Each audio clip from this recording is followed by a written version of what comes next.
why people see or perceived that the mind is more powerful, more strong. No? Even people which is many years on the spiritual path, they see it like that. The reason is simple. You see, throughout your life, just talk about this life, I'm not talking about many lives before, which was the most predominant? The mind or the heart? Everything that you do in life, you do it with your mind. Since small, you are being governed to use your mind. No? Your parents, even if you feel that love from your parents when you're a child, you don't understand the feeling of the heart, because for you, it is normal. It is a natural flow. Then when you start to think, what does your parent tell you?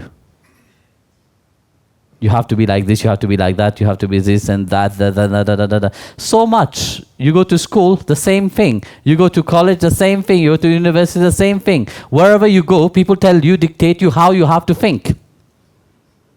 No? You go to society, the whole society tell you how you have to think to fit into the society. No?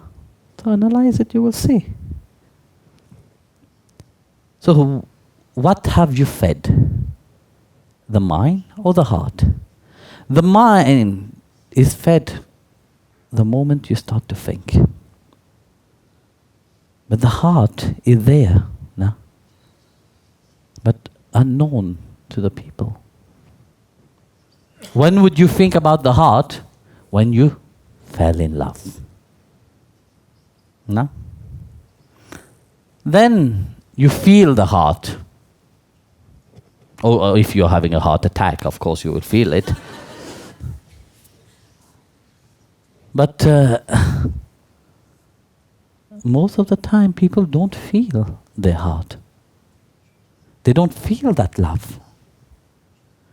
Because the mind have taken such a big space of their life, but they have never allowed the heart to take over. You understand?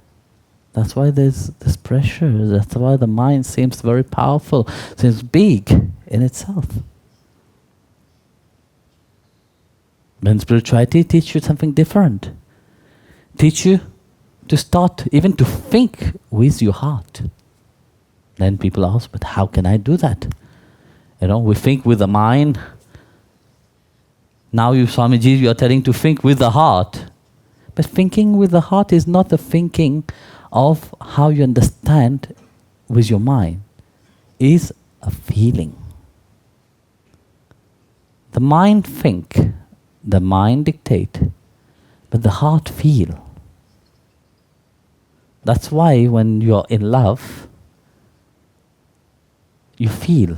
But the mind can't comprehend that. The mind thinks, yes, I am in love because I need that person. No? It directs that love even towards something or somebody. Make you think that, yes, because of that person, that's why I'm in love. There's nothing to do with that person.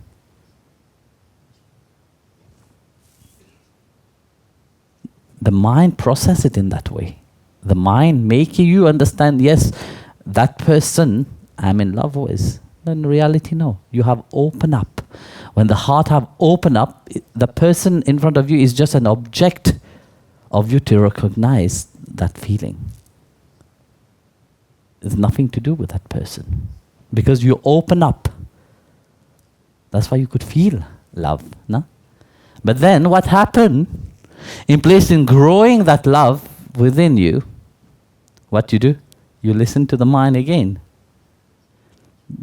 You project all the thoughts towards that person, that person become the most important thing for you. As long as the person respond to that love. You understand? As long as the person give you what you want. As long as the person tell you what you want to hear. So what it is it love? Or it is yet the mind which is taking control over? It is still the mind. But yet the heart feeling is there. That's why you feel hurt, if the person don't respond the way you want. Because you feel. But what happens after some time? Even if you are in love, how long does it last? 1 month? Yeah? 2 months? 1 year?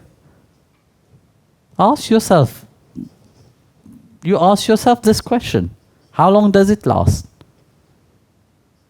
It's not the drama that you see of the outside, people holding hands, kissing each another, and all this really is love.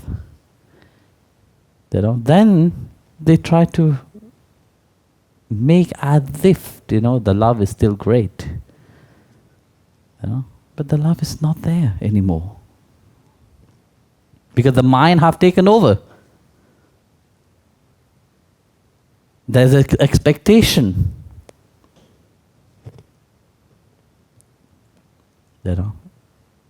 How will I fulfill that expectation? If I don't fulfill that expectation, I will lose that person. And that's what you call love.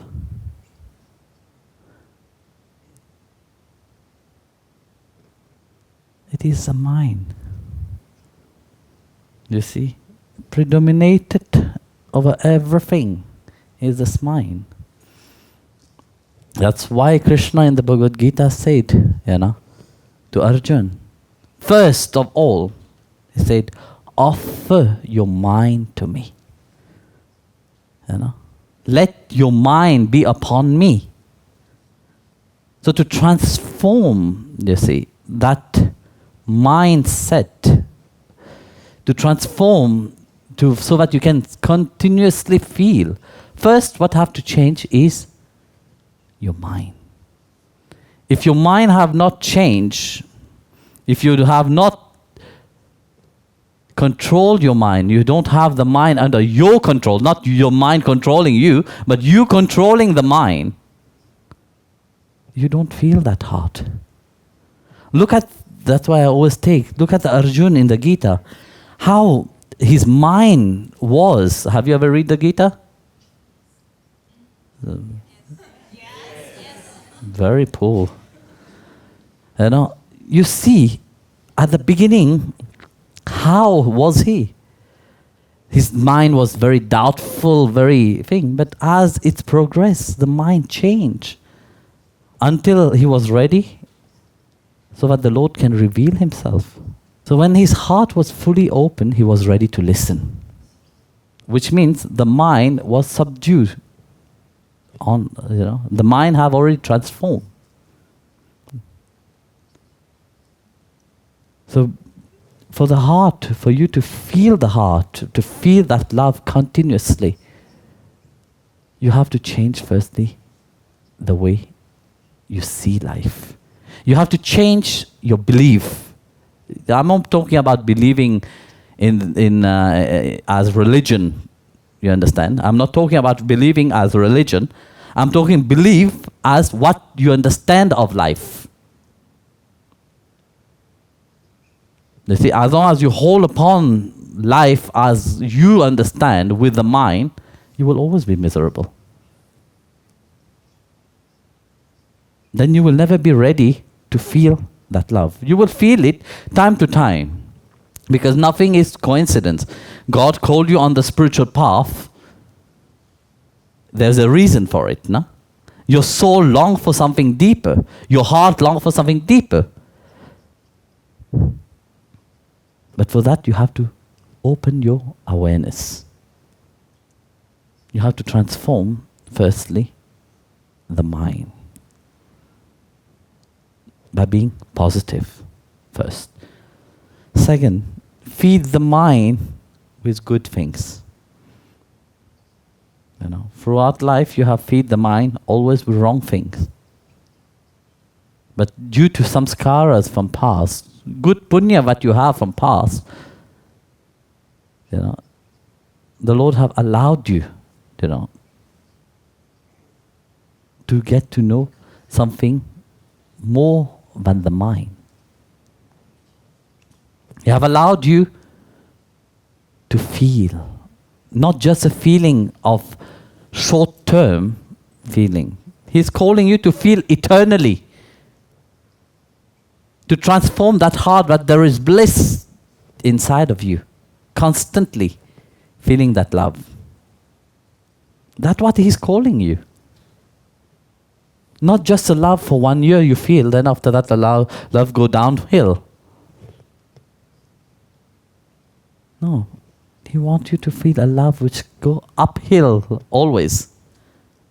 And that's bliss.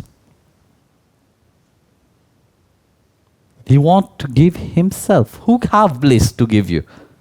No one have it. That's why bliss is a grace.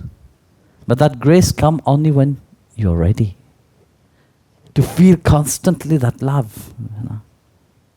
Only when you're ready. Otherwise you can't handle it. When you're ready, He will pour Himself upon. When you're ready, He will be visible as you're saying clearly. And that's what love does. Love makes you see the reality beyond the physical eyes.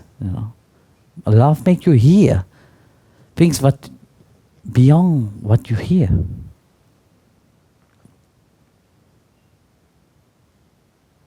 Above all, love makes you long for something which is eternal, not something which is limited.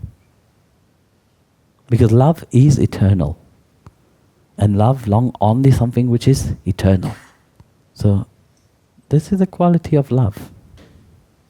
Not what you think about, All what you think about love is complete expectation, pure expectation.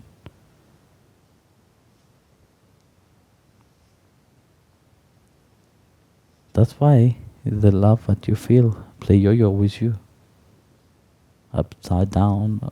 One day is up, one day is down. You don't even know where you are. Confusion arises. The mind is confused because the mind wants to understand something that the mind can't understand. The mind is not eternal. The mind is limited. So how can the mind, which is limited, understand something which is eternal? Can't. It can understand only when the mind is transformed into divine. The same mind, you see, one moment it is limited, but when surrender to something which is highest, when it's surrender to God, to His name, when it is focusing on His glory, meditating upon His pastime, that same mind transform into eternal. So, you see, the mind is not something bad. God doesn't create something which is of no reason. One will say, why God did create the mind then? If it's so bad. No. That same mind, once it is turned towards the divine, toward the supreme, that mind become divine. And once it become divine, then it perceived only bliss. So you see how the mind, one mind, which when it's centered into Maya, it gets limited, drowned in delusion. But the same mind, when it's turned with sincerity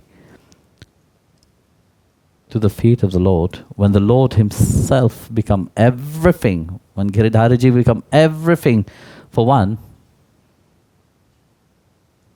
that same mind become divine. It altered. So you have the choice. You want to follow the norm of society, you want to follow the norm which you have known about love, or you want to follow the norm which your soul longs for.